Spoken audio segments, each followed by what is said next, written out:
ፊልድ ማርሻል ብርሃኑ ጁላ ስለ ኢትዮጵያና ኤርትራ ተናገሩ። አሁን ኩርፊያ መጥቷል፣ መወራጨትም አለ።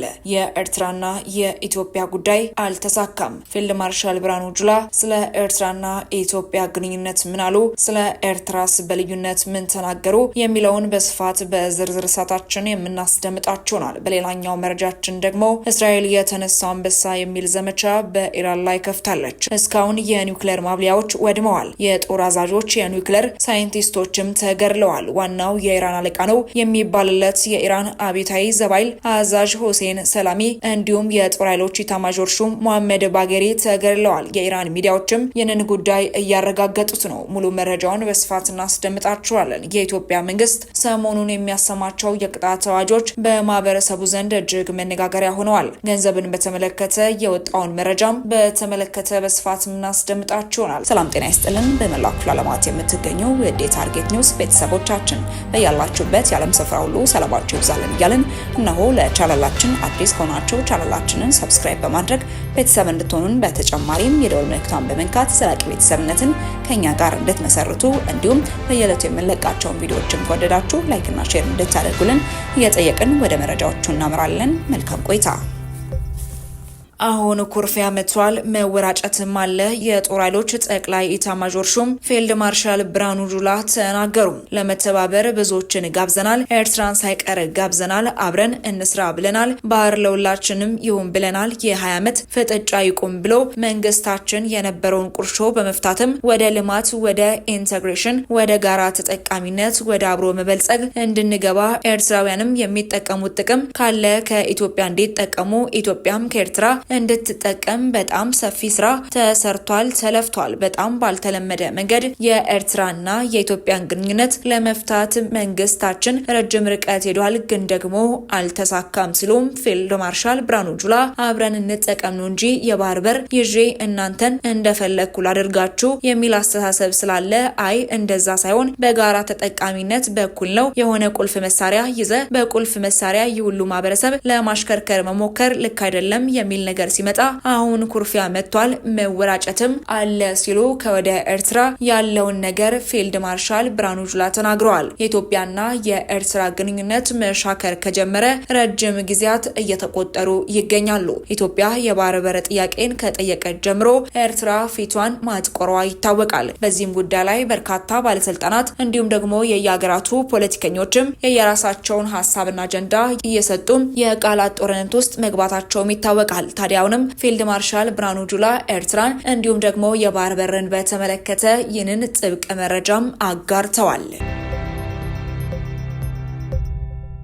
ወደ ቀጣይ መረጃችን ስናመራ ከ10 ሺህ በላይ በጥሬ ገንዘብ መገበያየት ቅጣት ሊጣልበት መሆኑ ተሰምቷል። በግብይት ወቅት ከ10 ሺህ ብር በላይ ጥሬ ገንዘብን መጠቀም ለከፋዩ በውጪነት ለተቀባዩ ደግሞ አስረሪ ቅጣት እንዲጣልበት ያደርጋል ተባለ።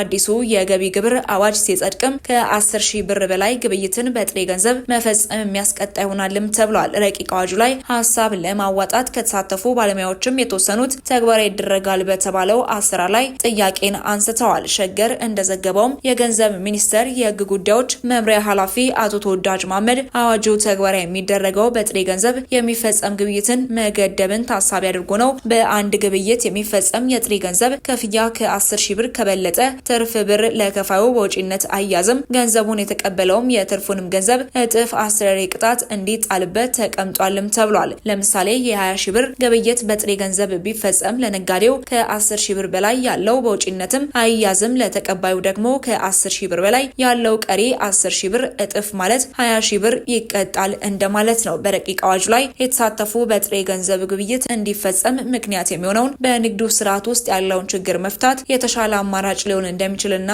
በሌሎች መመሪያዎችም የጥሬ ገንዘብ ግብይት ስለሚፈቀድ አዋጁ የተናበበ እንዲሆንም ጠይቀዋል። የገንዘብ ሚኒስቴር ባሰናዳው ረቂቅ አዋጅ መሰረትም ከ10 ሺህ ብር በላይ በጥሬ ገንዘብ ግብይት እንዳይፈጸም የሚጣለው ግዴታ በመንግስት በመንግስት መስሪያ ቤቶች፣ በመንግስት የልማት ድርጅቶች፣ በባንኮችና በማይክሮ ፋይናንስ ድርጅቶች ላይ ተፈጻሚ አይሆንም ይላል። ሌሎች አዋጁ ተፈጻሚ የማይሆንባቸው ግለሰቦችና ድርጅቶችም የገንዘብ ሚኒስቴር በሚያወጣው መመሪያ ዝርዝራቸውም ይፋ ይሆናልም ይላል ረቂቅ አዋጁ። በዚህም ላይ በርካታ የማህበረሰብ ክፍሎችም የተለያዩ ጥያቄዎችን እያነሱ ይገኛሉ።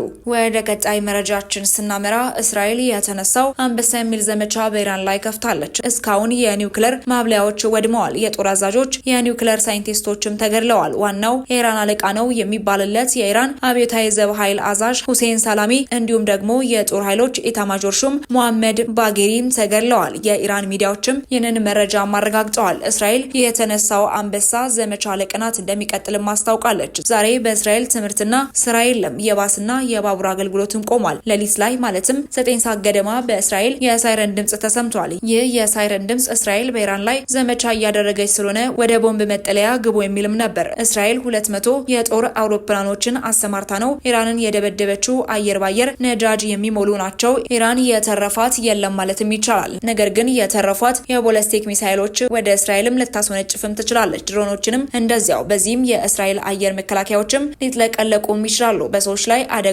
ሊደርስም ይችላል እየተባለም ተሰግቷል። የእስራኤሉ ጠቅላይ ሚኒስትር ቤንያሚን ኔታንያሁ ይህ የእስራኤል ዘመቻ ታሪካዊ ነጥብ ነውም ብለውታል። እስራኤል ይህንን ዘመቻ ለማድረግ ዓመታት ፈጅቶባታል። ሐማስ ያቺን የቅዳሜ ጥቃት 2023 ላይ ሲፈጽም የኢራን ትዕዛዝ እንዳለበት ጥርጣሬ የለውም። ይህንን ደግሞ እስራኤል ጠንቅቃ ታውቃለች። እናም እስራኤል በኢራን ላይ ዘመቻ አድርጌ ምንጩን ማድረቅ አለብኝ ብላም ስትዘጋጅም ከርማለች። ኢራን በሊባኖሱ ሂዝቦላ፣ በየመኑ ሁቲ፣ በፍልስጤሙ ሐማስ እስራኤልን ስታጠቃ ነበር። እስራኤል ሐማስን እንዲያነክስ አድርጋለች። ሐማስ ድምጥማጡ ጠፍቷል ማለትም ይቻላል። አብዛኞቹ አመራሮችም ተገድለዋል። ሂዝቦላም ከስሟል ማለት ይቻላል። አመራሮቹ ተገድለዋል። እስራኤል ለቀናት በሂዝቦላ ላይ በጠንካራ ስለሏና አየር ኃይሏ ታግዛ ሂዝቦላን አዳክማለች። ሁቲን ለማዳከም ካሁን በኋላ ቀላል ይሆናል። ስንቁንም ትጥቁንም የሚያገኘው ከኢራን ነው። ኢራን አሁን ላይ እንደ ሂዝቦላና እንደ ሐማስ ሆናለች። ራሷንም መከላከል አልቻለችምና ስለዚህም ሁቲ ለእስራኤል እጁን ቢሰጥ የተሻለ ይሆናል የተባለም ሲሆን እስራኤል አሁንም ማስደመሟን ቀጥላለች። በተያዘ መረጃም ከጥቃቱ ጀርባ ማን አለ ስለሚለው መረጃ ወጥቷል። የእስራኤል የስለላ ድርጅት ሞሳድ በኢራን ውስጥ ለበርካታ ወራት የድሮን ቤዝ በማቋቋም ነው ትላንት ጥቃቱን የፈጸመው። የእስራኤል ምንጮች እንደሚሉትም ከሆነ ሞሳድ በኢራን ውስጥ ጥልቅ የሆነ ድብቅ ሰው አልባ አውሮፕላን ማስወንጨፊያ ጣቢያ ማቋቋሙን ተናግሯል። እስራኤል በትላንትናው ዕለት ምሽት በኢራን ላይ ጥቃት ለመፈጸም ከብዙ ወራት በላይ ስትዘጋጅም ቆይታለች። በተሽከርካሪ የተጫኑ ድሮኖችን በመጠቀምም የኢራንን የኒውክሌር ጣቢያ አውድማለች። ቁልፍ ወታደራዊ መሪዎችንም ገድላለች። ይህ እስራኤል በኢራን ላይ የፈጸመችው ጥቃት ዩክሬን በቅርቡ በሩሲያ ላይ ከፈጸመችው ሸረሪት ከተሰኘው ኦፕሬሽን ጋር ተመሳሳይ ይመስላልም የሚሉ ዘገባዎች በስፋት እየወጡ ይገኛሉ። ወደ ተመልካቾቻችን ለእሳቱ የነበሩን መረጃዎቻችን ይመስሉ ነበር። አብራችሁን ስለነበራችሁ እጅግ አድርገን እናመሰግናለን። በቀጣይ እስክንገናኝ ድረስ ቸር ቆዩልን።